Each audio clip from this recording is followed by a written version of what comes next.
The League of Women Voters is pleased to present this general issues pre-primary forum for the City Council of Duluth at-large seats. Thank you, candidates, for your willingness to participate in local government and in this forum. The League of Women Voters believes that an informed citizenry is the foundation of effective democracy. The League is open to membership for men and women who are interested in nonpartisan civic participation. The League of Women Voters Duluth realizes that creative and innovative policies and practices are forged out of diverse points of view. We believe diverse perspectives are necessary for responsible and representative decision-making. Let us pause to acknowledge our commitment to welcome and facilitate diversity, equality, and inclusion in all aspects of our work. We strive to include people from a mix of abilities and backgrounds in all of our activities. And you are invited to join us. For more information, check out our website at www.lwvduluth.org. The League of Women Voters is a nonpartisan volunteer organization that works at the local, state, and national level to encourage citizens to participate in government. While we as a league do study and take stands on issues, we do not endorse or support political parties or candidates. The views expressed at tonight's forum are those of participating candidates and not those of the League of Women Voters Duluth. Additionally, LWV sponsorship of this forum is not a league endorsement of any of the individual candidates participating. Please remember to exercise your right to vote on Tuesday, August 10th. And at this time, I would like to introduce our candidates. Azrin Awal, Ashley Castaldo, Dezuan Davila, Scott Jenkins, Tim Myers, and Therese Tamanik. Candidates Joe McCord and Nancy Stam were unable to attend, and per League of Women Voters Minnesota policy, have submitted empty chair statements. Our forum will begin with the candidates giving 2-minute opening statements, followed by a questioning round. Questions have been vetted by our organizational committee. Candidates were not given the questions in advance. Each candidate will be given up to 1.5 minutes in which to provide their response. The questioning round has been set up so that each candidate will be asked questions in a rotating order. The order in which candidates will respond was determined at random, and we will rotate the responses throughout the forum. After the questioning round is completed, each candidate will be allowed a 2-minute closing statement prior to the end of the forum. I will begin with candidate McCord's prepared statement.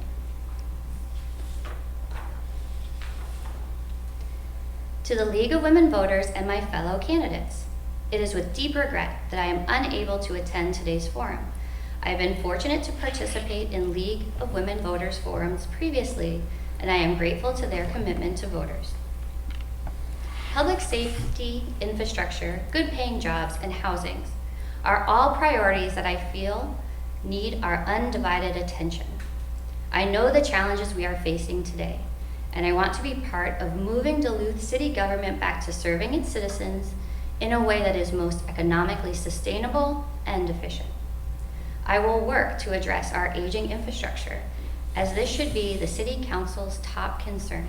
From roads to water and sewer, our taxpayer dollars need to be prioritized to maintain and repair these systems. I want to make Duluth a safe place to live and work, ensuring our police and fire departments have adequate funding for hiring, retention, and training. It is paramount over these next few years. With rising call loads and increasing retirements, supporting our public safety departments has never been more important. I am honored to have received the endorsement of the Duluth Police Union. Additionally, Duluth should be a place that attracts new business and fosters an environment for existing businesses to thrive and expand. A strong economy will help ensure long-term financial sustainability for our city and future generations.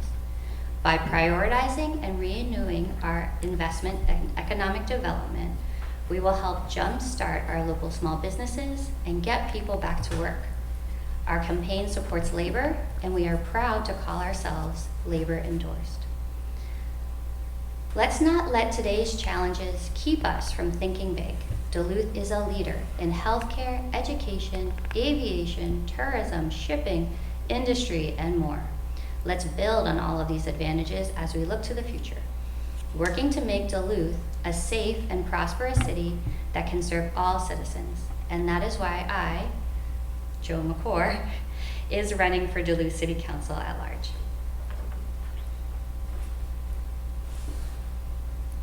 I will now read candidate Nancy Stam's prepared statement. I was raised in Texas and moved to Duluth 2 years ago when my husband accepted a position at Essentia. I have 3 adult children. My life has been one with a focus on service for 39 years as a nurse. My platform for City Council at large is one that says, ask the questions. The right questions lead to solutions because they make you think, investigate, and seek the right information and follow the logic that ultimately leads to growth.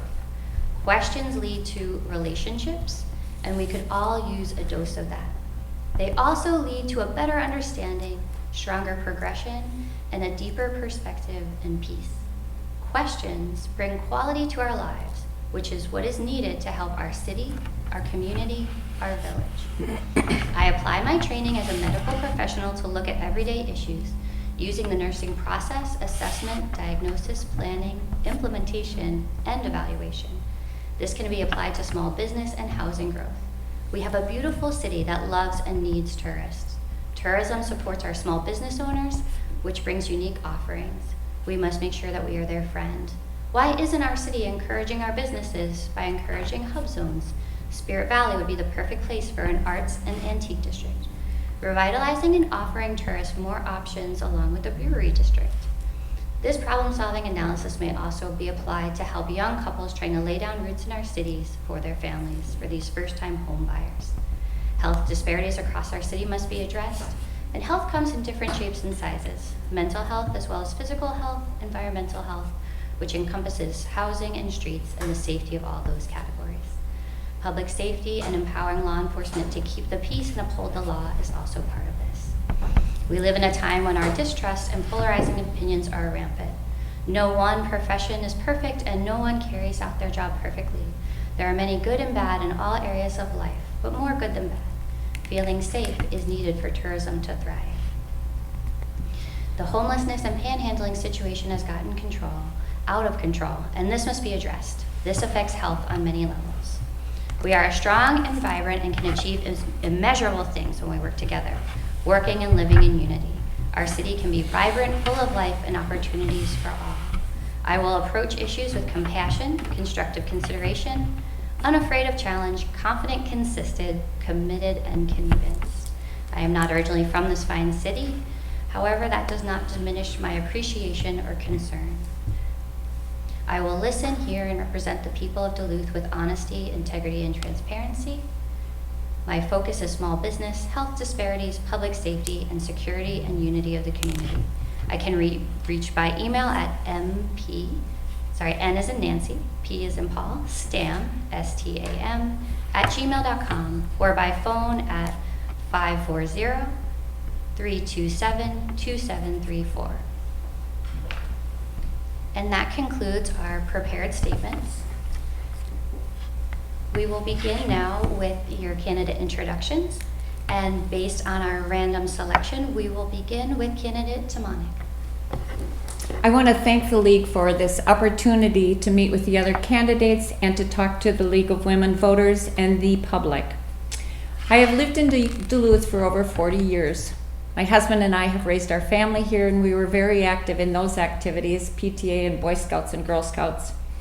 I went to UMD, and I always knew I would move back here. I came here and I opened my small business and ran that successfully for 15 years. During that time, I was the president of a 1,400-member professional organization, the Minnesota Chiropractic Association.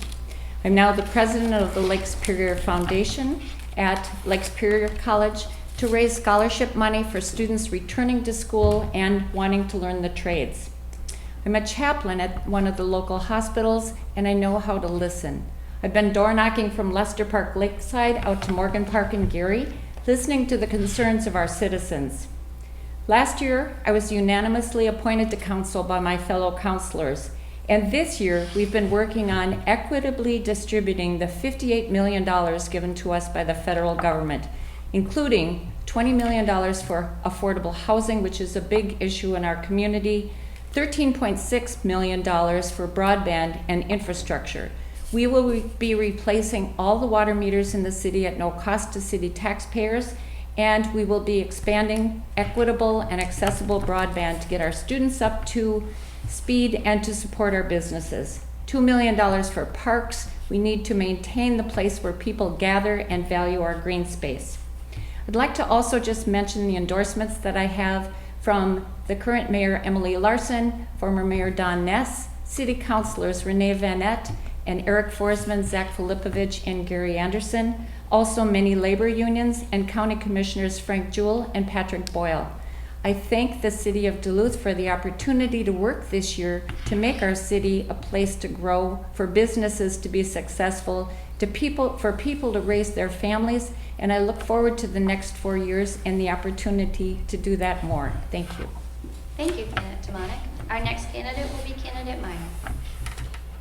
Hi, I'm Tim Meyer. I'm an architect with Meyer Group Architects here in Duluth, Minnesota. I've lived here now for 31 years. I came here back in 1990, right after the period of the famous billboard that for the last person leaving Duluth, please turn off the lights. I had every person I knew try to talk me out of moving to Duluth and telling me how terrible the weather was and why you don't want to live here and the culture's poor.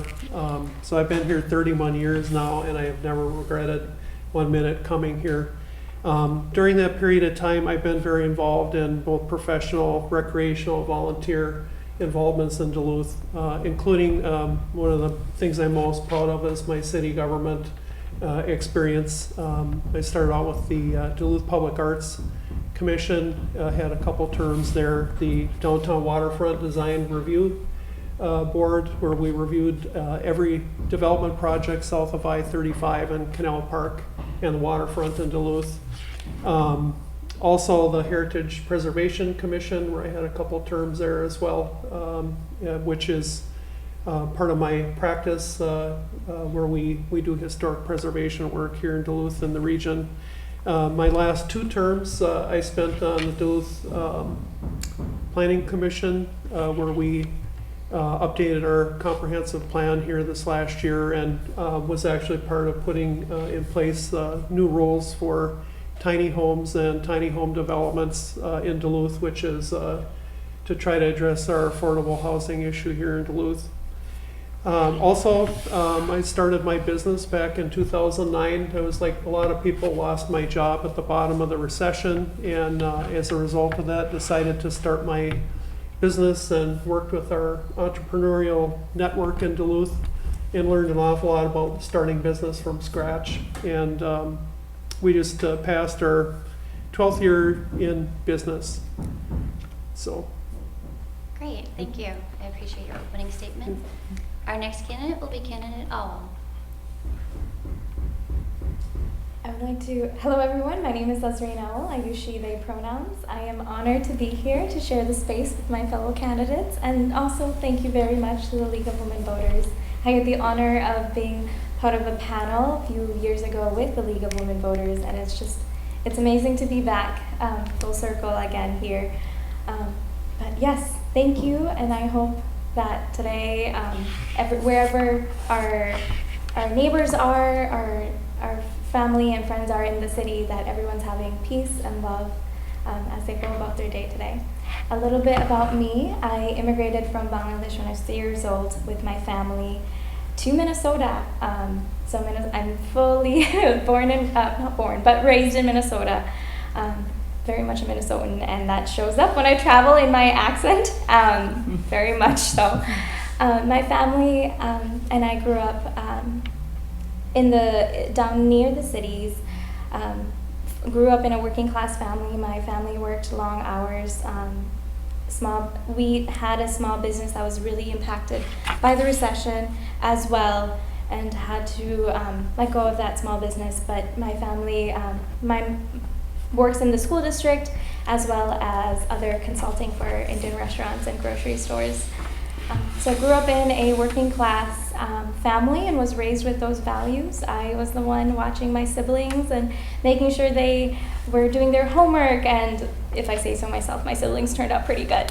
But yeah, and those are the values I came with, values of standing up for your community and being there for everyone.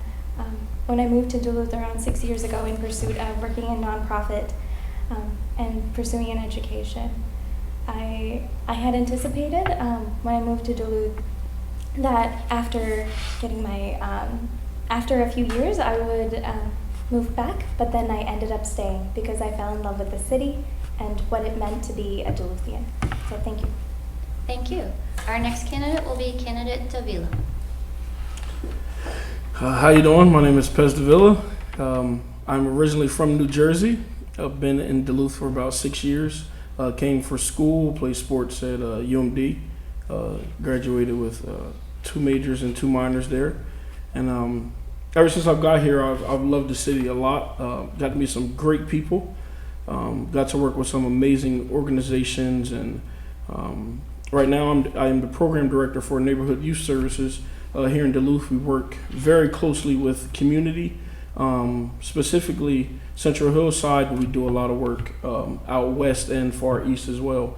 Working with youth and families, helping with transitional housing and getting acclimated to the city and school and GED and college prep, and love local business, do a lot of work with local business. And one thing I'm passionate about is people. Not always the politics side, because sometimes we tend to put that over people and we forget that we are dealing with actual people. So I want to get back to listening to what people have to say, whether we think it's important or not. It's important to somebody, and figuring out ways to get away from the sides and find a medium where we can help everyone. May not be the best or perfect answer, but you know, it is putting people first and thinking about their needs and making this city better for every individual who lives here. So that's my passion, that's my heart, and it's what I do now, even just with my job, community work and just people. So thank you. Thank you. Our next candidate will be candidate Castaldo. Thank you again to the League of Women Voters and for my candidates as well for showing up here today. My name is Ashley Castaldo, and I've actually been born and raised here in Duluth. I've lived in the Lincoln Park neighborhood, Piedmont neighborhood, as well as the Gary Duluth neighborhood. So I've seen quite a bit of the city and seen quite a few experiences. I made the decision during my college years to move to a different state, thinking that life was going to be better in the big city. And lo and behold, I realized that wasn't the case, and I made it my goal to always come back and raise my family here. And that's what I'm doing, is I'm here and putting Duluth first, and that's why I've chosen to run for the city council position, because I want to be able to give back to the city that I love so much, and the best way to do that is through public service. And for myself, my platform is based on being family focused, conservation, keeping the city council accountable to people, and a strong workforce. I really want to help increase the quality of living for our citizens, and I want to make it clear that I want to put forth the people's agenda, listening to Duluthians and what they're asking for and being heard. If there's one thing that I've taken away from this campaign experience, I've had multiple people who have come up to me and said, you know, I felt like I was being ignored until you talked to me, or you're the first city council candidate who has ever come to our organization and seen how we think about things, or mentioning to me, you know, the fact that I don't have to explain myself to you makes me feel heard and valued in the city. And that's what I really want to take within the city council, giving people progressive ideals and progressive goals, being future-minded, but with pragmatism and common sense, and getting things done at the end of the day. Thank you. Great, thank you. And next will be candidate Jenkins. Right. Thank you very much. I'm Scott Jenkins. I am a native Texan, as is candidate Stam. Moved here in 2015, which I think there's 3 of us who moved here 6 years ago, so there must have been quite the wave moving in 2015. I grew up in Texas, graduated from Texas A&M and the University of Texas, which means I have my bases covered in Texas, and it doesn't get me anything here. I've spent most of my life working and traveling in between 50 and 60 countries around the world. I've lived in overseas for several years. Moved to Duluth in 2015 from Singapore for a job that took me into the logging industry, and I now own an equipment dealership serving the logging industry of the Great Lakes. My wife Carrie and I have been married for 25 years. Quite honestly, she's the one who should be running for this office and not me, but she has enough other things to do. I have 2 boys. My older son Garrett is studying aviation at South Dakota State. My younger son is studying computer science at West Point. I am running for this. Well, I also serve, by the way. I've served as an election judge since I've been here. Basically, every ballot since I've moved here in my precinct has been handed out by me personally. I just wanted to be a part of that process. I serve on my church's advisory board for my council, for our pastor, and I serve on the board of directors for the Consolidated Co-op. The Consolidated Co-op is a groundbreaking effort to buy the Verso mill that was shut down in Wisconsin Rapids and turn it into a co-op owned by and run by the loggers that serve that industry. I think that is one of the things that I'm most proud of, because it speaks to what I believe is missing on the city council board, and that's balance. The logging industry is dominated by an imbalance between the owner-operators of the loggers and the processors that take the wood from there. I believe our city council is out of balance. We are well represented by the voices of academia, by social services, by non-governmentals, but we don't have any business presence on here. Is that it? If you want to take another minute or Oh. take a few seconds to wrap up. Few seconds. Again, my goal is to just strike balance and speak for the businesses that provide the jobs and the tax base to pay for the way of life that we have here, and to raise the wages for the people in Duluth. Thank you so much. Thanks to all of you for your opening statements. Now we'll move to those questions solicited and submitted by the organizing committee. Each candidate will have a minute and a half to respond. And this time we'll begin with you, candidate Jenkins. Okay. So here's our first question. Identify one of the most important challenges facing our city and how you propose to address it. I think you asked for one, but I think there's 2 that are very intertwined. Housing is easily the one that we all talk about. But I believe that the approach and the strategy that we're pursuing is simply the wrong one. Our challenge with housing is that the housing in this town is simply not commensurate with the prices that are charged for it. We have over 45% of the houses in this town were built in 1940 or earlier. We have a focus where we feel like we need to solve affordable housing by building more multi-tier low-income housing. Absolutely, that's part of the issue. But I can tell you, as somebody who's tried to buy a house here twice, what we're missing is a lot of mid-tier offerings, and the people who are in some of those starter homes that we should be putting aspiring buyers into won't move out of those homes because there's simply nothing else to be moved into. We need to create opportunities, and we need to create an environment where those contractors will come to this town and build the houses that, where I come from in Texas, subdivisions go up very easily because the builders know the process, the planning, the zoning, everything is easy to navigate, and they can build these houses in an economical way, and people live in really good houses in where I came from. Here it is so hard, so convoluted, and so delayed. Simply, contractors don't come here to build houses, and there's no inventory for people to move into. Absolutely, the multi-tier low income is part of the problem, but we're not solving the problem of creating the inventory for the rest of the people in Duluth. Thank you. The next candidate will be candidate Davila. Do you need me to repeat the question? Please. Identify one of the most important challenges facing our city and how you propose to address it. Since housing was just addressed, for me, working in community close, it's integrating Duluth, and for me that means we have a lot of people coming here to Duluth from Chicago and Milwaukee and Madison and Detroit, and with a lot of big promises, and you know when you get here you can do this and you can do that, and a lot of the people just are feeling left out of those promises, and those things aren't really happening. Everyone is getting stuffed into 2 or 3 streets, and then those neighborhoods are now being categorized as the hood. And it's thinking of, well, what do you think is going to happen? You have people that want to escape a certain life, and come here to find something better. But, it's almost like we just say, all right, you're here now and you'll figure it out. For me, I want to spread people all around Duluth to find different job opportunities, to learn not only about four-year colleges, but tech schools and getting into the trades, and integrating and feeling a part of the community. Because when you feel a part of something, you want to contribute. If you're being pushed away and left out, then it's like, why should I care? And I work with a lot of families that have come here in the last 6 months or even a year or a couple weeks where they're like, I came here and we have no idea why we're even here. So, sorry. Thank you. Would you like to take another few seconds to wrap up? No, I think I'm all right. Okay, thank you. The next candidate will be candidate Castaldo. Identify one of the most important challenges facing our city and how you propose to address it.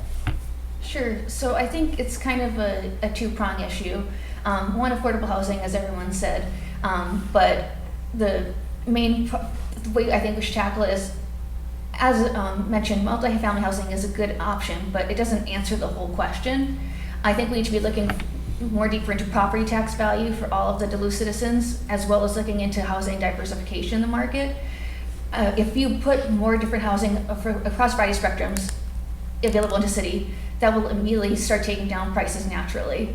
And so we need to look at how we look at the municipal codes for our property tax value, but also integrating the housing market. And by doing that, we'll also increase the quality of living for Duluthians and their education as well. So by focusing on that, I think that will be key. And also wages and workplace conditions are extremely important for Duluthians. It's hard to be able to live in the city with the cost of living when we're not even nationally competitive as far as work wages go. So acknowledging that and being willing to strengthen our workforce and strengthen our business is absolutely vital to continuing Duluth as a city. Great, thank you. The next candidate will be candidate Tamanik. Thank you so much. I would say that equity is the overarching problem that we need to address in our city, and it has many subdivisions. The first would be job equity, and we were able to give $550,000 from the American Rescue Plan money to workforce development. And Elena Fauché with the city is working very hard on helping people who were inappropriately challenged by the pandemic and helping them learn how to develop new job skills. And also, as I said, my work with Lake Superior College helps that, raising scholarships for people who might not otherwise be able to attain a degree or a trade. We also have to think about equity in housing. Adam Fulton in the city is very good at talking about that broad range that we talked about that we need in this city. We need affordable housing, and that's very much on people's minds, and we're dedicating $20 million of that ARP money to affordable housing. But we also need senior housing, and I was just out in Morgan Park last night to look at that incredible development. If you haven't seen it, go out and look at that. That will allow seniors a wonderful place to live in community. It will also free up some of the housing stock so that new families moving into our area to take on new jobs or to get education at one of our great universities. And that will help too. We need large and small apartments, and the City Council uses their TIF money and tax abatement abilities very carefully so that we can encourage growth and develop our city. Equity is also very much involved in parks and community centers, and I am a big proponent, and libraries. I am a big proponent of those three areas because they serve all of our cities. Finally, we have a drug crisis in our city. I support public safety, and I am also very happy that we gave money to the Crisis Intervention Program. As a matter of fact, the City Council increased the money that the mayor wanted to give, and so we're putting more money into that. Mental health is very important. I'm involved in the Clarity Project. We had a meeting this morning. We're going to develop more assets for people with mental health issues. In the Intergovernmental Relations Committee of the City Council, which I chair, we're also working on this issue. Thank you. Thank you. The next candidate will be candidate Awal. The biggest challenge, one of the biggest challenges that Duluth faces, I would agree with candidate Councilor Tamanik, is that it is equity. And that's kind of what I have been working on. That is what I've been working on since 2015. Since 2015 in Duluth. as a student, I was not able to, there were times where I faced hidden homelessness, where I was couch surfing because of the rental costs and the housing costs were just not accessible to me and other students. There were times where transportation was very difficult for me to access job opportunities across the city, right? And there were also times where the food deserts and transportation led to the being unable to access resources. And I faced this personally, and I've seen my neighbors and friends and family in Duluth face that as well. So the biggest issue is equity. There is a very uneven allocation of resources in Duluth from west to east. And I think that addressing them through issues of affordable housing, as many of us have stated, transportation access, and protecting our parks and our services is the key. When we're talking about issues of affordable housing, right, we're looking at where we're talking about the Duluth does not have a lack of high-end housing.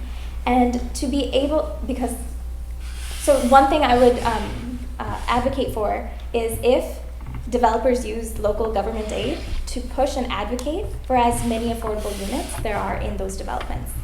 So I'm an advocate by profession, and I will be an advocate for these issues and for equity as a counselor. Great, thank you. And our last candidate on this question will be candidate Meyer. This one I have thought a lot about here, and I really believe that diversification of our economic development is one of the primary things we need to do here. And I also agree with what Ashley said, that this is sort of a multi-pronged thing. A lot of these issues are intertwined between housing and economic development. One of the things as an architect here that I've noticed with Duluth is we sort of get into the habit of putting out RFPs and expecting people to come to Duluth and develop here. And the reality is that we need to be more aggressive about getting out and recruiting people who want to come here and invest here. That we've done a really good job, I think, with tourism and recreation development, but we're really lacking in manufacturing technology and more industrial development. Duluth really needs hard industry for us to really grow and create more higher paying jobs here. The housing thing, I think, kind of intertwines into that as well. It's sort of a chicken and egg issue here, that if you're going to attract more business and more development here, you do need to have a good housing stock. And right now we're lacking in the number of tiers of housing. That, we're focused a lot on affordable housing, and I think that's very important, but it's actually multiple tiers of housing. I think Scott had mentioned, I've talked to a number of people professionals who wanted to locate here and can't find adequate housing, that we're missing whole tiers of housing in Duluth. There are shortages right now.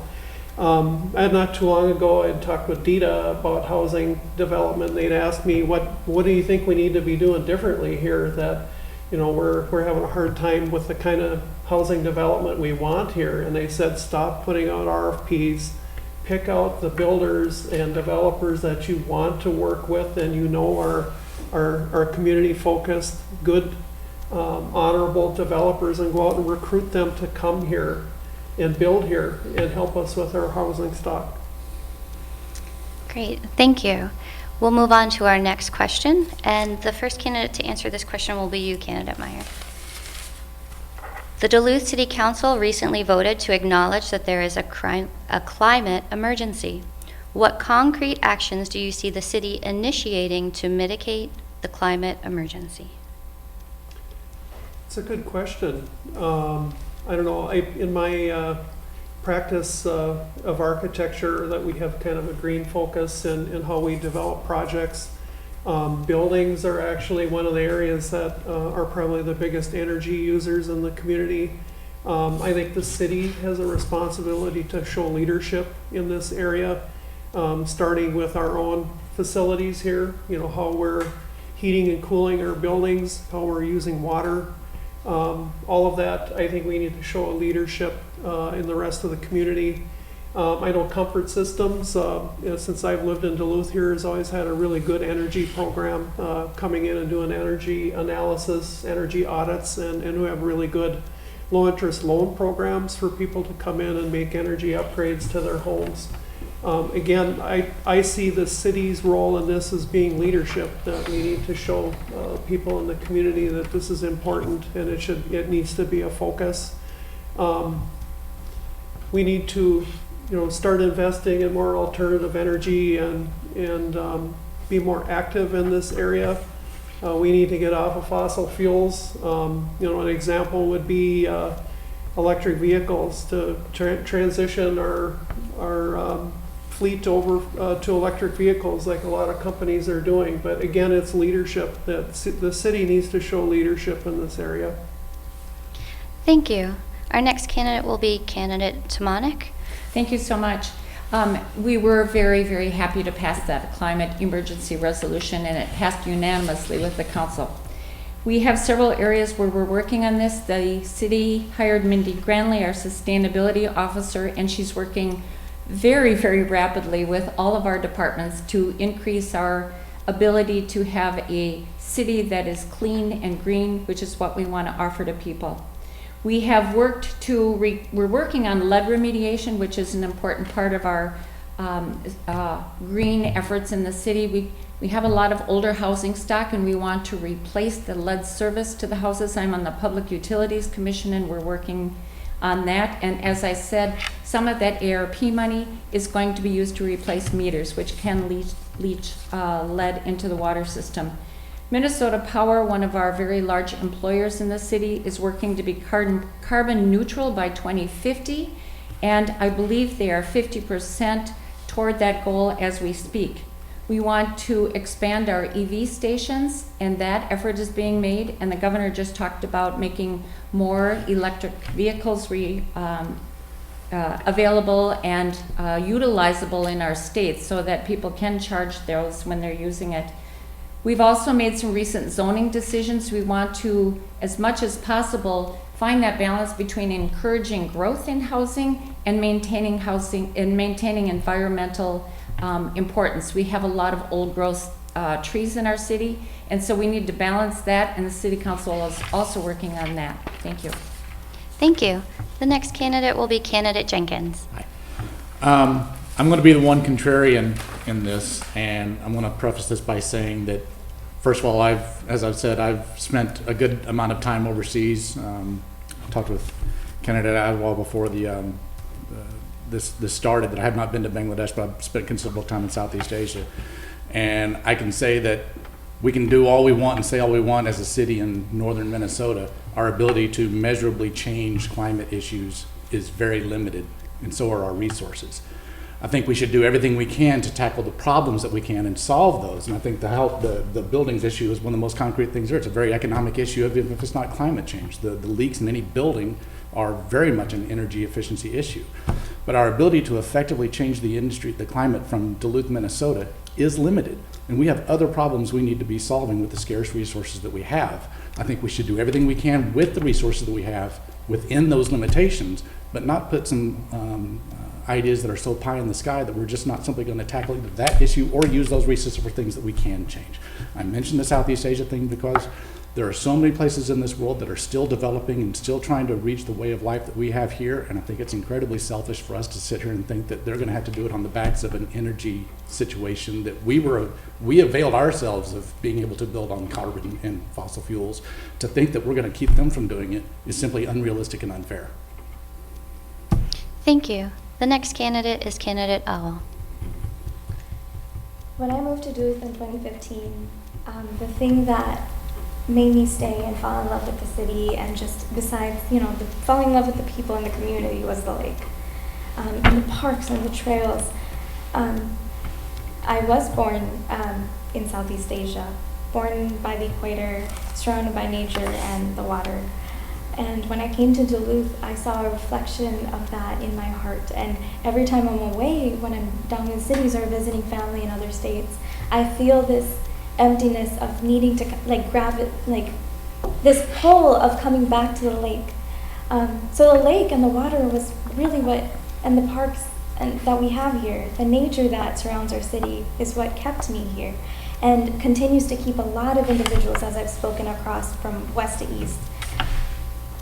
While I agree that there are certain privileges as in our city that we have, it is also important to do our part and be accountable to how we can continue to move climate and create a more sustainable city. The climate emergency resolution was a great first step, but it was just a first step. Severe weather affects Duluth in so many ways. We've just had recent storms.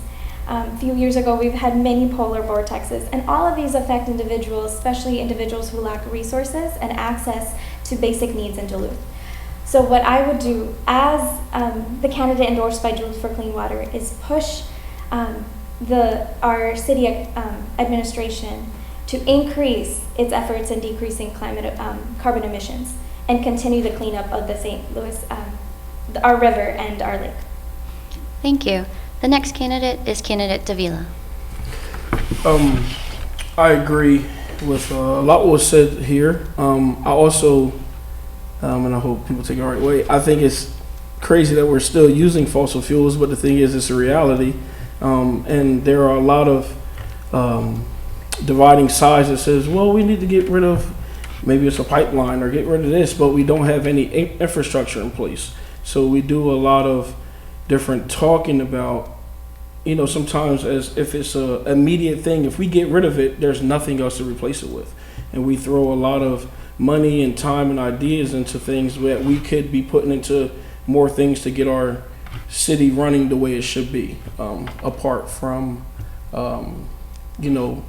focusing on how to totally make a city green. So I think we don't stray away from those efforts or we don't ignore them, but as much time and energy and money as we're thinking about putting into the climate issue, we should put into the issues that we are dealing with in the city, whether it's housing or whether it's infrastructure or education or things like that. So.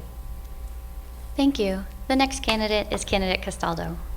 Sure. So I also was endorsed by Duluth for Clean Water, and I actually work for an environmental organization, Center for Democratic and Environmental Rights. So this is a topic that I'm well acquainted with, and I feel as a city councilor I would be the best prepared for helping tackle this and for planning those extenuating circumstances. First thing that Duluth City Council could do is we could start broaching the concept of a rights of nature ordinance. By protecting Lake Superior and our local waters and ensuring that we have legally enforceable strategies for protecting that, we'll also be protecting our tourism. And so first and foremost, that's a really great way for us to be environmentally proactive. I also think we need to start calling upon local business owners to start looking at disposable waste minimization, getting rid of straws if possible, but making sure that we're working on the actual resources we use within our business, and minimizing waste consumption is key for Duluth. I think that the climate change trajectory is very real, and if we're not careful, we could end up not being prepared for the amount of refugees that are coming in to live in our great city. And so being proactive with the laws in place and with protections in place is important. And I think that there's a big, huge issue between environmental racism within Duluth as well. There's a marked difference of quality of living on the west side versus the east side. And we've seen that with proliferation of toxins, litter, pollution. Those are all key aspects of the climate that we need to tackle. And so I would also push forth that we should be further funding waste management services and the water plant to help with the creation of equity within the city environmentally. Thank you. And we'll start with you for the next question. The next question is, in May, the Duluth City Council voted to rescind its mask mandate. If COVID cases continue to increase significantly, what measures would you support to mitigate the spread of coronavirus? Sure. This is one of those situations where I feel like it's such a strong federal issue and the cat is so much out of the bag that I feel like we will be between a rock and a hard place no matter what we choose. But at this point, I would not support enforcing a mask mandate unless it became so egregious that it was clearly cases are rising nationally, not just in small pockets. I feel at this point, if we push any more mandates, it will actually cause the vaccination levels to go down, and people will no longer be incentivized to do the right thing. And I know that there's plenty of Duluthians who have done their job. They stayed home, they wore the mask, they got the vaccine, they did everything they're supposed to do. And at this point, it doesn't feel fair to be punishing those citizens who have done their job. But I will always make sure, as a city council candidate and hopefully as a city councilor in the future, to strongly promote public health initiatives and get people to get the vaccine in as many numbers as we can. We all need to do our part to help the city going. Thank you. The next candidate is candidate Owl. My background is in public health, and it's in public health access and equity. I recognize that sometimes, I agree where sometimes the mask mandates and having mandates put individuals in a hard place. But we also have to recognize that it is we are taking action as Duluthians to protect our other citizens and neighbors that can't possibly get the vaccine or take action. As a public health studying epidemics and pandemics, vaccines are extremely important, and I will do my part to encourage our neighbors and our constituents, our Duluthians, to get vaccinated. But I also agree that we shouldn't be putting the pressure of responsible action on those who did stay home if they're able to get vaccinated. Because we also have to think about our essential workers and protect our essential workers who, continue to serve our city.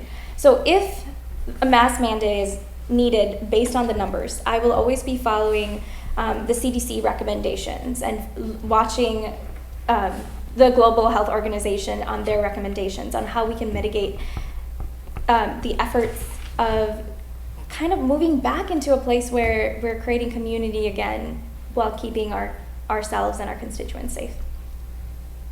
Thank you. The question now goes to candidate Tamanik.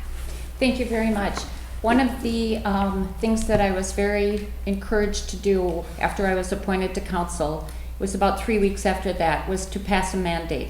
Councilor Forsman and I collaborated with colleges, universities, the Chamber of Commerce, and businesses to find out if we should do this, and what we heard was an overwhelming yes. We need to protect our essential workers. And that was done even before the governor passed the mask mandate in the state. We also worked to very carefully follow the CDC guidelines and take that mandate away from the city. The county, I have to give credit to the county health department, is really trying to increase vaccination rates. They were even at the Rhubarb Festival with their big van and a big cutout and walking that around and encouraging people to get vaccinated. I personally sewed hundreds of masks for the Duluth NAACP, and it was important. Many of my friends who sew continue to do that work because children will still be masked in schools. I work at one of the area hospitals, and I have seen what happens to people when COVID takes over. We have this Delta variant coming up, and it's frightening. So we will follow the CDC guidelines. We're going to see if employers are going to be able to require their employees to be vaccinated. That's happening more around the country. And now the CDC is encouraging even vaccinated people to wear masks. I carry mine in my purse, and I use it when I go into places. We need to keep people safe. Thank you. Thank you. Candidate Meyer. Well, I actually, I'm probably one of the people here who actually experienced COVID here this past December.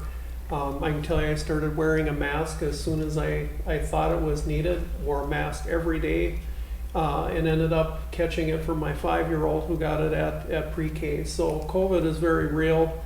It was a very frightening experience to go through, and this is something we really badly need to eliminate from the community.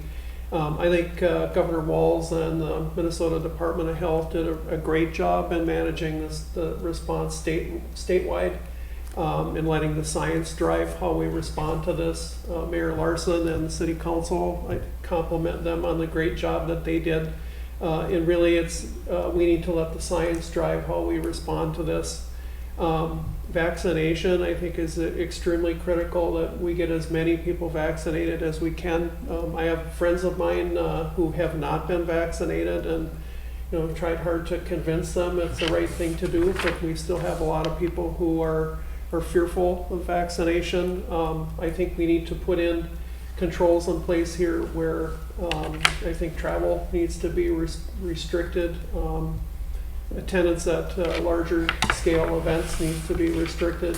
I think vaccine cards, I think, would be a really good idea, but I think we need to put more incentives in place for people to go out and get vaccinated. That really, we need to get rid of COVID, and the only way to do that is to vaccinate.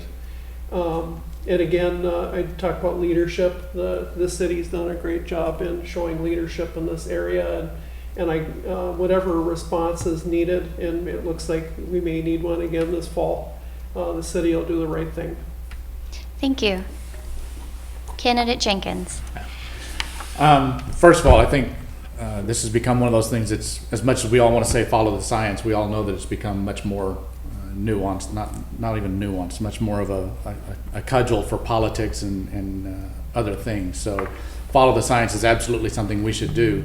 If for no other reason, the credibility behind any kind of mandate has to be there. It can't be something that we're doing simply because we want to tick the boxes on something that our chosen tribe says we're supposed to take a position on.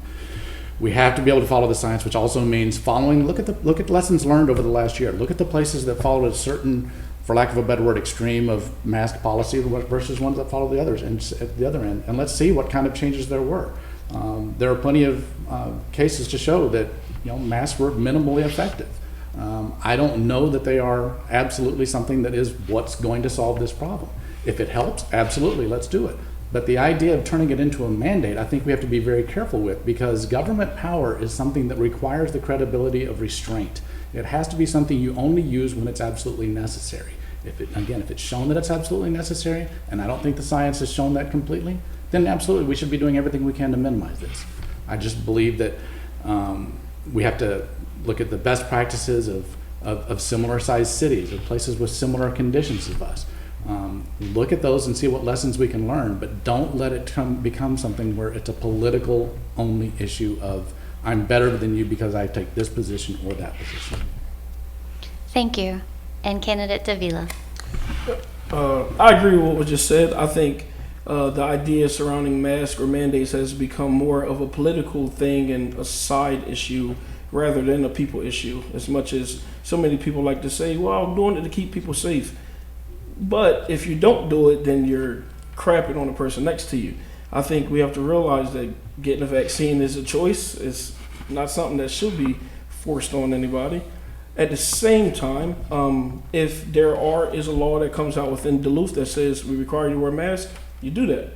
It's that simple, because you do care about the person, you protect the person that's next to you. Forcefully putting anything on anyone makes people want to immediately rebel. I did it as a child, sometimes I do it now. So I think we need to be careful as being in a position of power or influence, that we let people know, hey, this is your choice, and if whatever choice you make, I'm not going to look down on you. Here's the information we have and this and that, but also if there are laws and rules that come out that says, you have to wear them in stores or whatever, then you follow those things. So. For the next question, we'll begin with Candidate Davila. Communities across the country are beginning to consider alternatives to traditional models of policing, where police officers respond to all 911 calls. Share your thoughts on what sort of policing models and/or any reforms that would best serve the Duluth community. So my brother is a police officer, and I was also endorsed by the police here in Duluth. And I think big media has, like many other issues, they have made police look like bad guys everywhere, and not just looking at an individual and say that this person messed up.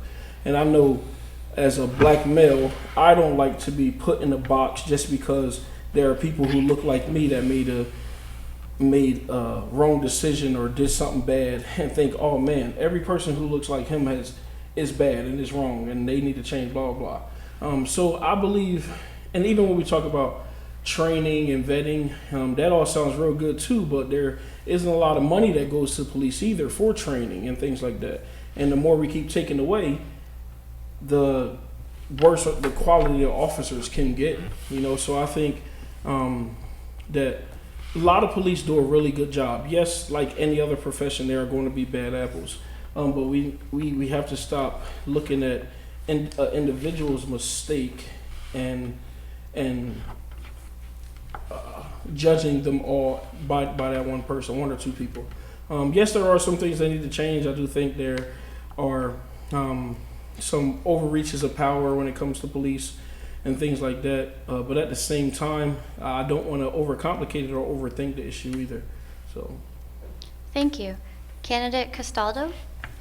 Sure. So I actually have 3 police officers within my family, but I've also had the experience of working with inner city children as an educator.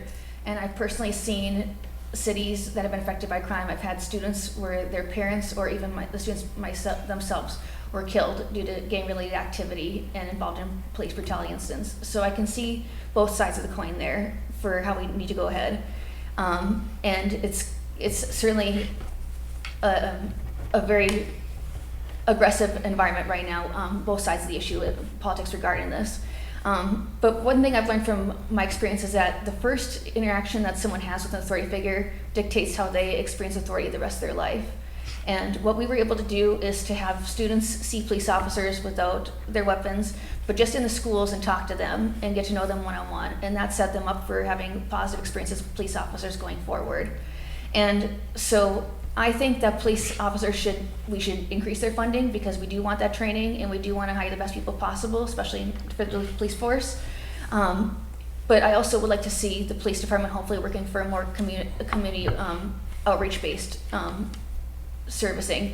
I think we have a great K-9 program up here. I think we have great officers. Duluth, I've always said DPD is like the gold standard with policing, and I just want to continue to reinforce that support for them, but also make it clear to the community that the best way we can serve police officers is not by asking them to do everything. There are certain jobs that should be done and left with mental health caregivers. There's certain things regarding drugs, addiction. Those just aren't in the purview of police officers in their job description, and we shouldn't expect them to be superheroes. We need to make sure that we get our police officers being able to do the job that they can do and be able to get home at night to their families, and that means not overstressing them. Thank you. Thank you. Candidate Meyer? Well, this is one I've thought a lot about here, especially with what had gone on this past year. I grew up in central Minnesota where our policing I would consider to be more community-based. Everyone knew the police. They knew the families. They knew the children. Police were seen as people who were there to help and take care of the community. I think that's something we need to get back to. I think in Duluth, I think we have a very good police force here, and primarily I think community policing is what we have here. I do believe that we need to change the culture of policing to get back to more community-based style, and they really do deserve our support. I had a couple of years ago here as an architect had done a study for a community. I can't say who they are, but their primary security issues were related to the fact that their law enforcement, they couldn't pay salaries that really allowed them to attract the kind of people that they really wanted to do policing. And I think part of the issue we have is that it's the quality of people that we involve in law enforcement, and that means that we need to pay them. We need to pay competitive salaries and pay for the equipment that they need to do their jobs. In order to do some of these things, though, too, we need to work closely with the police union and through the collective bargaining agreements to help change the culture of policing in Duluth. Thank you. Candidate Tamanik? Thank you so much. This is an issue the City Council has long been working on. I have been meeting with many different groups to look at it from all aspects. I met with the DCSI and Blair Paulus to talk about alternatives for policing and how we can supplement the police force so that they're not answering all the calls and calls will be appropriately answered by people who are trained to answer them. I've also had meetings with the police chief, and I want to commend him for the amount of training that he's done to date. I'll talk about increasing that budget. I've also had several meetings with the police unions. The city council increased the training budgets for both the police department and the firefighters because we want our public servants to be trained. We doubled the budget that the mayor asked for from the American Rescue Plan money, and we then allow the police force to have embedded social workers. We're going to increase that number. We also have added an embedded RN that came from the Human Development Center, and we're very happy about that. So that money comes from a portion of the ARP that's Public Safety Crisis Intervention and Community Violence Programs. That's a really important thing that the council has put money towards. Of course, we need the best trained officers, and that's what we want to offer to all our residents in the city. You know, when I worked at Woodland Hills as a chaplain, we developed a day called Unity Day, and that started after Philando Castile was killed.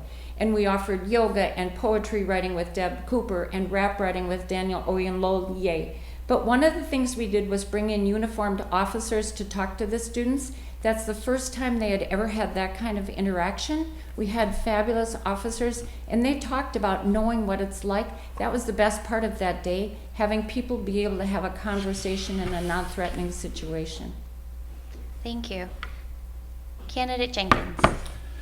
First of all, I couldn't agree more with Congressman Davila here that candidate Davila here. Giving you a little head there. First of all, is not scapegoating the police in this. There are absolutely examples of bad actors in any environment you want to find, but what's changed in the last few years is the glorification, for lack of a better word, of highlighting those instances. While those instances do exist, I'm a big numbers guy. I don't believe numbers tell the entire story, but you have to start with the numbers, and you have to look at how many of these episodes are taking place and put them in the context of, are they getting a disproportionate amount of attention?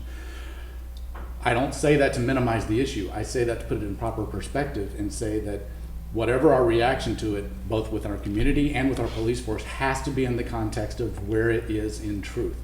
And I say that to support our police, but more importantly, I say that we keep talking about all this community involvement with policing. That's been the traditional model for policing in the first place. Police have always been in the middle of the neighborhoods talking to the people and knowing these people. Why are they not doing it now? Because now they're looked at as the bad guys. They're not going to get out of their car and go around and talk to people. When we create that environment, that's the product you get. The people who are calling for social workers and for them to be doing the police work aren't the people who are going to have to deal with the effects of it. And we're already seeing it in other cities. When you pull the police out of the neighborhoods, the people who pay for it worst are the ones in the middle of the crime. You've got to be able to support the police, let them do their jobs, and make sure that the environment is more conducive for people on both ends of the spectrum. Better training, absolutely. All those things that we've said are good things, but money is not always the answer. Sometimes it's just support the people doing the jobs. Thank you. Candidate Owl. In 2015, when I first was moving to Duluth, my family and I were driving, and I was so excited to show my family this beautiful city that I was about to live in and set roots in. As we were on 35, we were pulled over. My father, a very safe driver, was going 62 on the highway, and the speed limit was 60 where we were at. There were cars easily going over 75 near us. Yet my father and my uncle, who were in the passenger seat, very presenting Middle Eastern and brown men, we were pulled over. And it was a very interesting experience as to why we were pulled over for going 62. And the police officer himself had mentioned, you're going 62 and you recognize that the speed limit's 60. You're still speeding, which I agree. But now my father always drives under the speed limit now because he is constantly in fear of his life. This is the story of many individuals in the city of Duluth. Well, I am not saying that I'm against police officers. I want to recognize that our police officers in Duluth are underpaid and overworked. I also want to recognize that the system was built originally as a system that used to catch enslaved individuals who ran away seeking freedom. So if we trace the history back, that was where the system had began and started from. So to rebuild a system that works for all of the people, we have to work, yes, we have to work with our police systems and make sure we're creating a community of equity and trust. I've worked and hired at UMD PD. I was on the hiring panel for the police department there. And I will continue to advocate for both our police officers, but also individuals whose lives are constantly at risk because of the system. Sure, there's bad apples, but if the system is not set up to protect you, then it will not protect Black, Indigenous, global South bodies of color. Thank you. Thank you. And candidate Alwell, you'll get the first crack at the next question. The next question is, what measures or initiatives would you support to address the needs of individuals experiencing homelessness? I work with at-risk and homeless youth, and I have advocated for the Homeless Persons Bill of Rights as a student and a community member in Duluth. As I've mentioned, there were a few months where I did not have a roof over my house as I was going through a transition between homes to homes. And I had the privilege to have a community of friends who supported me throughout that transition. And I recognized that privilege and access to resources I had. Many of our constituents do not have that. We are experiencing high levels of homelessness in Duluth. And as a youth advocate who works with homeless youth, one thing is that we need more resources and go back to the issue of affordable housing. And how are we housing our youth, our elders, our members of our society that are struggling to find those access, to homes. So again, going back to what we discussed about affordable housing, encouraging developers who use local government aid to make sure there's as many affordable units in that development, also increasing the numbers of single unit family homes, to also put our union workers back into work, and looking at to raise the minimum wage to a livable wage in Duluth so that individuals can work, play, and have access to basic needs that they need. And that's what I will advocate for. Thank you. Thank you. Candidate Jenkins. Yeah.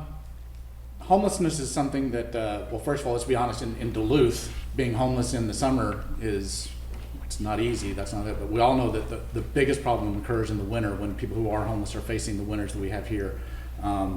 That kind of environment, it boggles my mind that someone would choose to be coming to Duluth to be homeless. And yet the statistics, the surveys that we see come out every year show that there's a significant number of the people who are homeless in Duluth have come from the outside to here. The question is why? I don't have an answer to that, but I think that's a question that needs to be asked. But to the point that's already been made here, I think it starts and ends with economic opportunity. Living wages, whether you ascribe to an increase in the minimum wage or not, and I personally don't, the issue is bigger that simply the wages in Duluth, and Candidate Castaldo I think said it best, the wages in Duluth are low and the cost of living is high. Let's raise the wages in Duluth with economic opportunity. Let's create the jobs, let's create the environment for the jobs for people to not even have to live on minimum wage or making significantly more than minimum wage. I own a company where I'm probably the only person in there with a college degree. Actually, there's two of us, and yet nobody in my company makes anything close to twice the minimum wage. We need to be creating opportunities for people to acquire the skills, to hold the jobs, to keep them out of homelessness in the first place. Now, I've evaded the question that you've asked, which is what do we do about the homeless situation here? First of all, we do help the people who are homeless to survive Duluth winters, but more importantly, we create pathways for them to get out of homelessness in the first place and to take part in a rising tide to lift all boats. Thank you. Candidate Davila. I work with a lot of homeless individuals at neighborhood youth services right now, and I think a lot of the problem is that big government, makes people dependent and doesn't teach people to be independent. So with people being homeless, we can give as much as we want, but if we aren't teaching skills like what was mentioned from a few people, skills on how to be independent, financial skills, teaching them how to save and, even get people involved in trades and things like that. Then all we're doing is creating a never-ending cycle. One thing I want for my youth and the young adults that come through my program is that to not look at what's around you or look at different things and think, oh man, I can't do that if I don't go to like a 4-year college or, if I don't grow up with both parents or blah, blah, blah.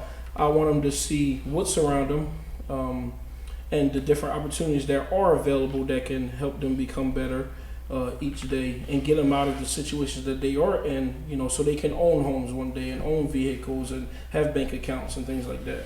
I think there's many more things that surround homelessness, trauma, drugs, and issues like that, which definitely needs to be cleaned up all over. I think a lot of times we put so much focus on just the homelessness and helping them, but not the issues that they're actually dealing with.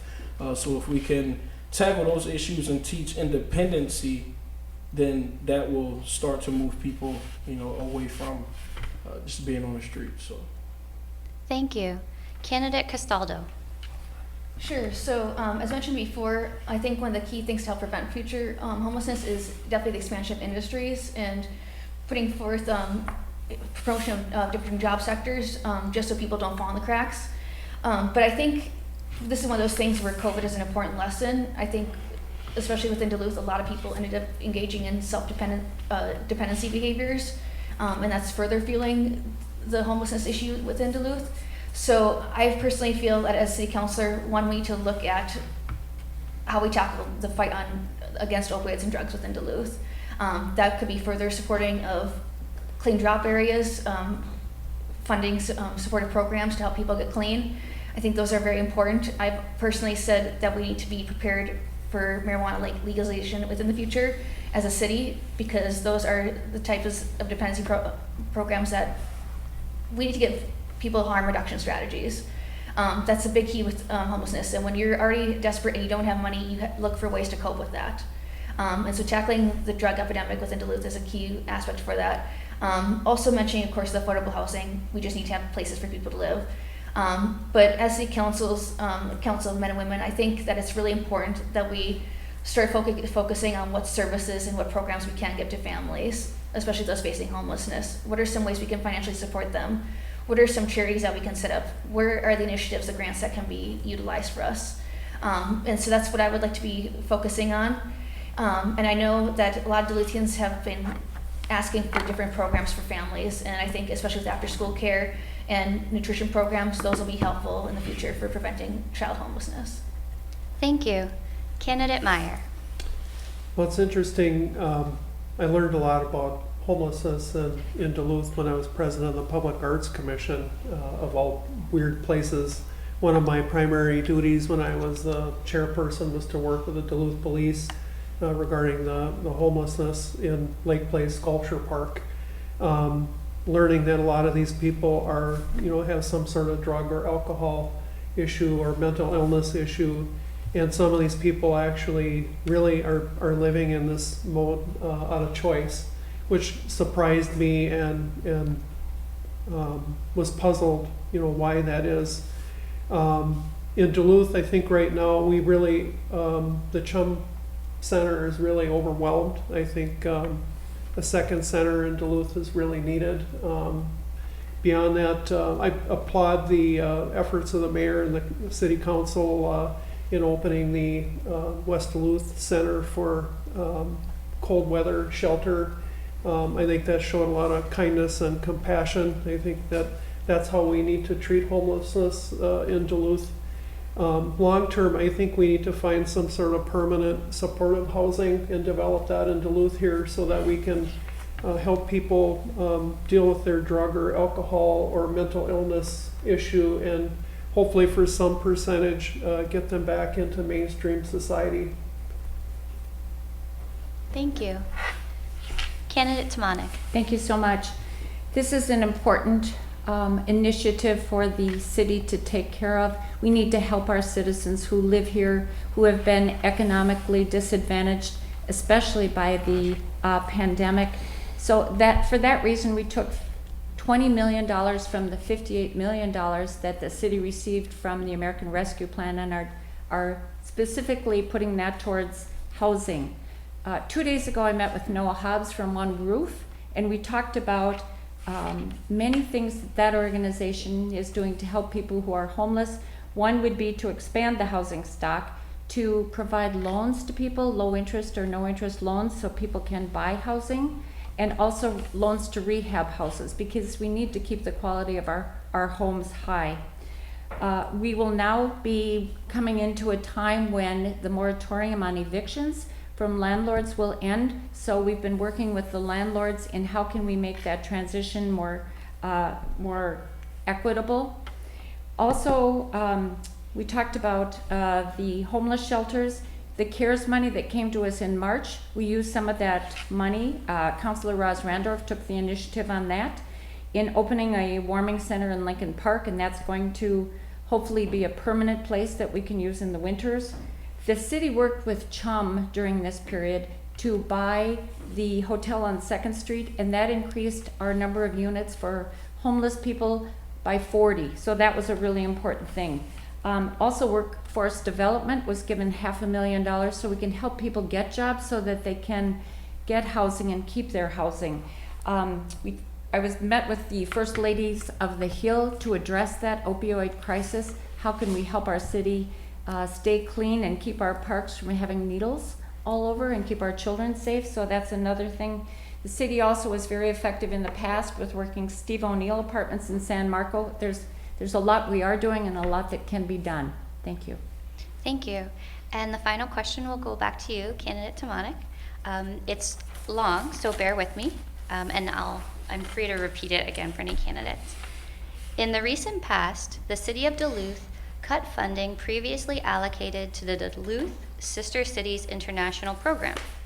The mission of the program is, with person-to-person diplomacy and community engagement, Duluth Sister Cities International promotes mutual respect and global understanding through cultural, economic, and educational endeavors.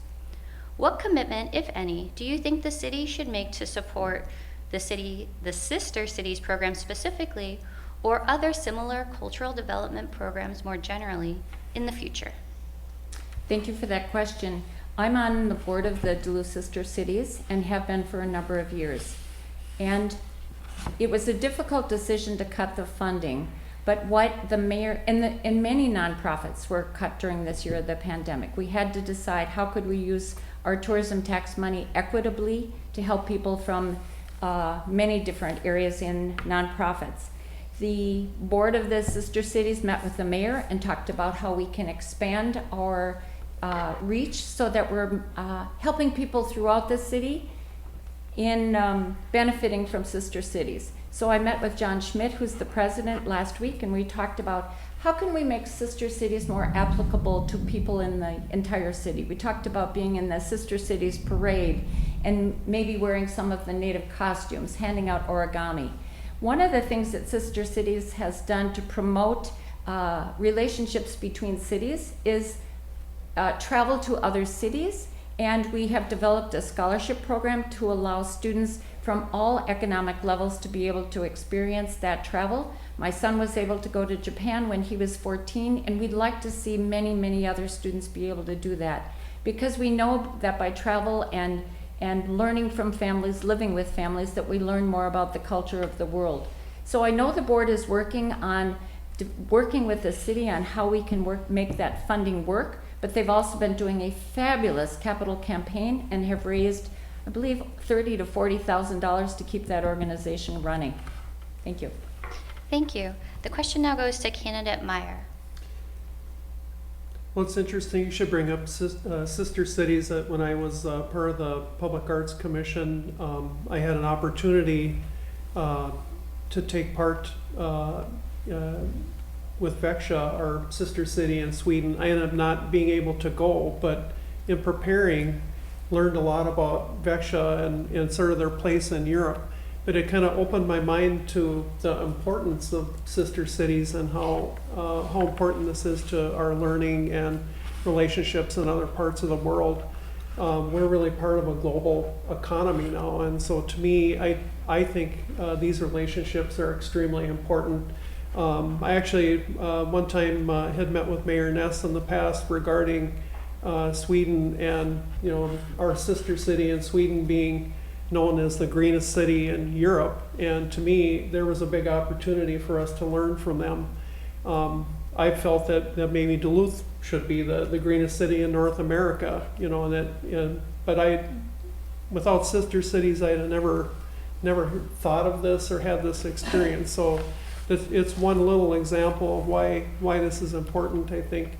The other, I think, is just the importance of culture and learning about diverse cultures. I think it's the things that we can learn from each other and utilize in our own community. One point I was going to make relative to sister cities here is they've struggled their entire time with their funding. It's wrong to expect the city to fund all of these things. This is something that should be important to the community, and we find another way as a community to fund the program. Thank you. Candidate Owl. One of my positions amongst all the jobs that I currently hold in order to survive in Duluth is being an advocate, a mentor advocate for Mentor North. And one thing I've seen in just mentors in my life, and then also creating mentor relationships and matches, is that people are inspired and constantly learning from those connections and learning how to personal development, but also how to bring those connections into the community to build a inclusive community that stands in solidarity. I had the honor of speaking to some of the board members in the sister cities, the board, and thank you, Councilmember Tamanik, for the service that you do on the board. But that's a program that really inspires me, and the idea of having our youth in our city be able to travel and learn and develop skill sets and make those connections, that's inspiring. Not just to myself, I'm sure to our youth, and the ideas and the knowledge that they bring back to our community. And I know that the board has done amazing things to allocate funding and resources during the pandemic to help our local communities. So as we're moving forward, I am an advocate for this organization and will continue to advocate and stand by their side, because creating these not just inner connections within our city, but on a global scale, inspires me to know that Duluth can be a leader and continue forth with our message of solidarity throughout the world. And it's a great way to build those relationships and bring back skill sets and be inspired by the city that we live in and constantly be learning from cities around the world. Thank you. Thank you. Candidate Davila. Just a few months ago at Neighborhood Youth Services, we did an event, multicultural event down in Canal Park, and had people from all over, people that were native to Japan, and Native Americans here, and people from China, and just all different parts of the world.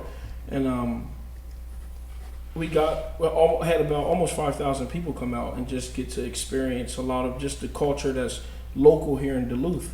And I think, like many other times, there's sometimes we tend to neglect the culture that's already in our own city. We don't put enough money into that and learn from what's here.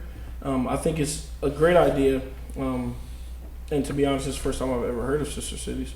I think it's awesome, that we do have opportunity to send youth and just people to different countries and understand what's going on there and learn from it and bring things back here. But I don't want us to neglect the culture that we have in our own city.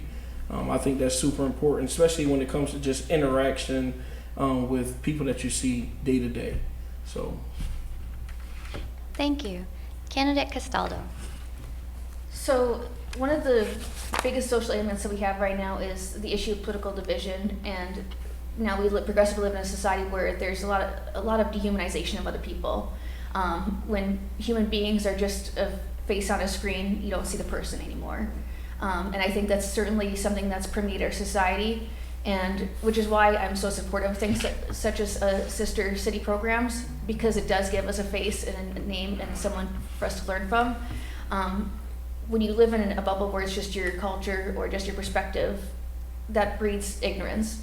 And we need to expand those opportunities and do what we can to not only just get to know from each other and from different cities just on a cultural level, but because they also have economic lessons that they can teach us as well.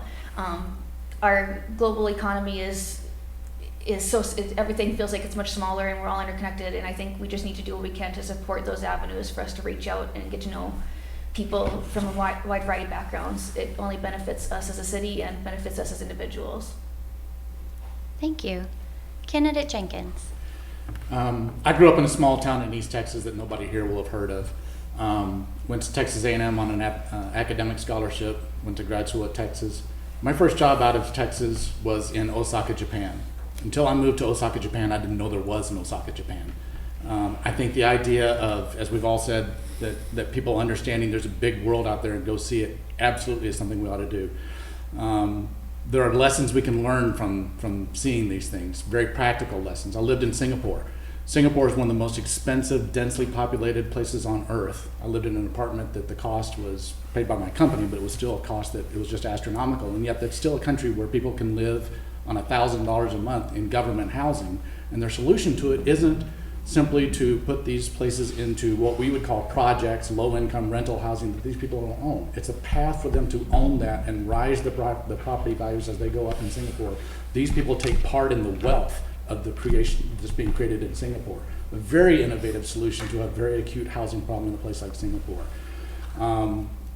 We worked with, when I lived there, we worked a lot with a shelter in Phnom Penh, Cambodia. This is one of those perspective moments that it's hard to understand the damage that was done in Cambodia by the Khmer Rouge in the 1970s. But we were working with a shelter of kids that were 5 years old that had been sold by their parents into the sex trade. To see those kind of things and put that in the perspectives of some of the problems that we face in this country is very instructive. You learn these things. These are very great things to see the world. But a city government has a mission, and it has limited resources to do it. And just like Candidate Davila said, we need to pay attention to the needs here. These things can be accomplished by seeing the rest of the world. I don't believe government funds should be done to it. It should be a cause that people invest in willingly, not by taxes taken from them. Thank you. At this time, we will ask each candidate to give a 2-minute closing statement, and we will start with Candidate Jenkins. Thank you. As I open with my opening statement, my mission, my goal by being on the City Council is simply to provide balance. I believe we have great voices with very insightful things that I personally don't have the insight for a lot of things that come from, again, academia, social services. But so much of the functioning of a basic society comes down to business.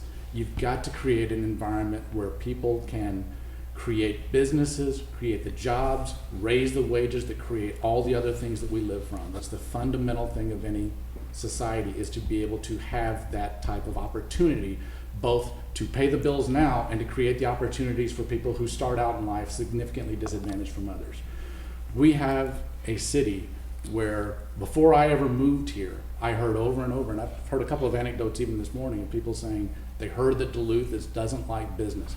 I was meeting in Superior yesterday, and I was talking to someone that was talking about the fact that the business environment in Superior isn't great. They said, but it's better than Duluth. We have a reputation for being hostile to business. We've got to change that. We had a city councilor a couple of years ago say that businesses were some of the biggest crybabies she's ever known. We had a resolution go through city council a year or so ago talking about, hey, let's just single out a business in the city and say they're the business of the month. Every city councilman gets to do that once a month. Well, it was voted down. And while the reasons they had were that we don't want to single out a business, don't want the responsibility to rise one above the other, that's all great. But the message that came out to the city was, we're not going to celebrate business. Some of this is just messaging. Let's create an environment where we celebrate business, we celebrate opportunities, we create opportunities for people, we build better houses from those opportunities, and we create more opportunities that the city government can do its core function. And that's what I want to bring the balance to the city council of. Thank you. Candidate Castaldo. I've made it clear during this campaign cycle that I am willing to listen to anyone. Anyone has anyone can come to me and has my ear if they have needs and issues that they need to be rectified. And that's what I want to push forth, is that I'm going to be a candidate that is going to be listening to Duluthians and have their voice be heard. I recently have been able to procure the endorsements from Run for Something, Duluth for Clean Water, and the Duluth News Tribune. And I feel that that shows that I am able to be someone who can reach all sides, moderates, liberals, progressive, Democrats, you name it. I'm someone who, I have something on my platform that's going to reach out to each and every individual constituent of Duluth. As an individual on the autism spectrum, for me to be able to have this elected role would be a huge step for representation. I feel at this point within this conjecture, I've been able to really step up and support the needs of families with loved ones who have disabilities and the disabled adults themselves, and further seeking their needs being heard at the city council level. Duluthians, they made it clear that housing, good paying jobs, keeping Duluth beautiful, and keeping a city that's safe for all children, not just those of specific backgrounds, but all children are safe for them. Those are the key issues, and I'm making those forward my main priorities. I have experience as a commissioner on the Commission of Disabilities. I volunteer regularly at Stella Maris and East Ridge Community Church. I'm connected to this community, and I love the city with all of my heart, and I will make it my goal to continue to serve it as I have, and I hope that the public will trust me and can trust me with their vote. Thank you. Thank you. Next, we'll have candidate Davila. Being in the job that I am now at Neighborhood Youth Services, I work not only with at-risk youth, but youth and families from all over. And we get to hear just so many different issues that people are dealing with and things that they want to see changed. And like I mentioned earlier in one of the questions, a lot of people feel as though they're being ignored. Their issues and the things that are important to them are being ignored, and that we're so focused on everything else that doesn't really have to do with the infrastructure here in Duluth. And I think understanding business, understanding bringing in different jobs that can keep our local college students here instead of them all going away, back to the cities, that is super important. Figuring out our housing issue and how to make that more affordable, along with raising the wages, and having those things go hand in hand. As we mentioned before, there are a lot of people who want to be here, but when they get here, it's like, why am I here? I want that question to not even be a question. When people come to Duluth and they hear about Duluth, I want them to see the good things that we got going on, the opportunities that's going on. Not when they get here, they just be put in the area and saying, all right, figure it out yourself. Teach independency, talk about trades more, and create a lot of opportunities where more can be put back into this community, into the people, hearing the voices, getting away from the sides politically, and having people be able to, think for themselves. Common sense doesn't make sense to a lot of people anymore, and I want to kind of bring that back and let just those voices be heard. And be an advocate for that, no matter what side they're on. So, Thank you. Yeah. Candidate Owl. I spoke about my past in the opening, and I will now speak about my present.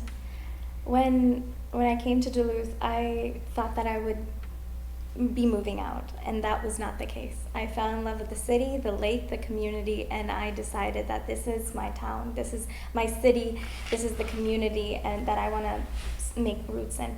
I faced a lot of adversity in Duluth, yes, with my identities, but all of that pushed me to be a better individual, to grow myself and be an active community member. I got involved with the community right away. I helped found the NAACP chapter at UMD and currently sit on the executive board of the NAACP, working with community leaders and organizers to create effective policies that address equity.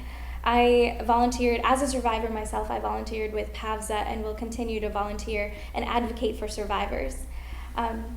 And help advocate with different social, environmental, and economic justice issues through MPIRG and other organizations both on campus as well as in the city, organizations and nonprofits. I currently work as a youth advocate with a local nonprofit with at-risk and homeless youth, and as a program advocate with Mentor North. I also work on the weekends at a kitchen with a food prep company, creating healthy meals with individual nutrition. I work hard and advocate for my city because I'm in love with the city and the community here. And I know that together we can address issues of affordable housing, transportation access, protecting our environment, and racial and class equity. And I want to be a city councilor because raising those voices that are often silenced is what I have been doing as an advocate and is what I will continue to do as an advocate. So please get out and vote August 10th, because my family around the world, that right was stripped away from some of them. So I recognize that privilege and that honor I have as a U.S. citizen, and I will continue to advocate for individuals to get involved with their local democracy and use their right as a voter. So please get out and vote August 10th. Thank you. Thank you. Candidate Meyer. I was just thinking here, my first visit to Duluth was when I was a child, and like a lot of people in the Midwest, visiting Canal Park and Lake Superior, just how wonderful it was, and that was where I fell in love with Duluth. Even as a child, I knew this was a special place. When I got out of college, and as I had mentioned, against the advice of every person in my life, made a decision to come here and build my career here. And I love Duluth. I'm running for city council for one reason. I love this city and I love Duluth. I have no agenda other than the fact that I love Duluth and I want to serve. My career was built here. Duluth gave me my business, and I've tried to reward that through my public service. I've lived here through our history, and I've seen our difficulties and where we've come from, and been part of the transition to where we are now, which is this great city with this great future. And I would really love the opportunity to serve Duluth on the city council and show leadership. I believe that my business experience as an architect and planning is valuable and needed, especially with our economic development challenges here. I've worked 30 years in the Native American community trying to eliminate poverty there and seen the effects of racism and want to help eliminate that here in Duluth. And I believe that my government experience with the 5 city commissions I've served on make me uniquely qualified to be a city councilor in Duluth. It'd be a high honor for me to serve. Thank you. And we'll close with candidate Tamanik. Thank you. I also want to thank the League of Women Voters for this opportunity to talk to our members. This is an important part of how democracy works, and I'd also like to thank the other candidates. It's really good to listen to your opinions and your vision for our city. I have a background of living here, raising a family here, choosing to live in Duluth, and being active in our community. As I said, I've owned a business in Duluth for over 15 years, and I know the sometimes difficulties of making payroll and paying bills and paying yourself. I have leadership background in leading a 1,400 member professional organization, the Minnesota Chiropractic Association, and now 10 years of being on the board at the Lake Superior College and serving as the president. I've worked in the nonprofit area. I was the chaplain at the Hills, and that is some of the best work I've ever done in my professional career. I work in healthcare now, and I have regular opportunities to meet with hospital administration and to put forward the needs of our employees at the hospital and talk about how hard they work. I've been involved in the safety of our families. I was on the Earn Sick and Safe Time Task Force in passing that regulation. I was on the Human Rights Commission when we passed the ordinance. I've been on the library boards. I regularly meet with the leaders of community centers, Jody Slick. Last night I was with Joe Perfetti. One of the first things I got to do when I was appointed to City Council was give a business award to Karen Kramer for her work in opening Duluth Pottery in West End and holding up artists and businesses in our community. The priorities I have are listening to the concerns of our citizens. I answer my email, I answer my phone calls, and I knock doors. I work in the areas of housing. We talked about distributing the ARP money In economic development, we need housing for that and supporting small businesses. We wrote an ordinance that was sent to the government so that people who received PPE did not have to pay taxes on that money, small business owners. I've been active in boards and commissions, the Arrowhead Regional Development Commission, the Public Utility Commission, the Parking Commission, which is really interesting, the Intergovernmental Relations Committee, which I chair on the council, and the Clarity Project. I regularly meet with the mayor and city administration to coordinate our efforts, and I've been endorsed by them, also the unions and labor, Stonewall DFL, Women Winning, and the Duluth News Tribune. I thank you for this opportunity to talk about my work and my visions for what the next 4 years will bring. Thank you. Thank you. This concludes our candidate forum for Duluth City Council at Large. It is our purpose in sponsoring meetings such as this to provide you with an opportunity to hear candidates discuss issues that are important to you. If your questions were not addressed, you should feel free to contact the candidates directly. There is never enough time to cover all the issues in a limited setting such as this. We hope this program has helped you learn more about the candidates so that you can make informed choices at the polls on Tuesday, August 10th. We thank the candidates, PACT-TV, and you for making this event possible. Remember to vote for the candidate of your choice, or candidates in this case of your choice. PACT-TV and the League of Women Voters website will carry this forum and others. Check their listing for a schedule of times. And thank you, everyone.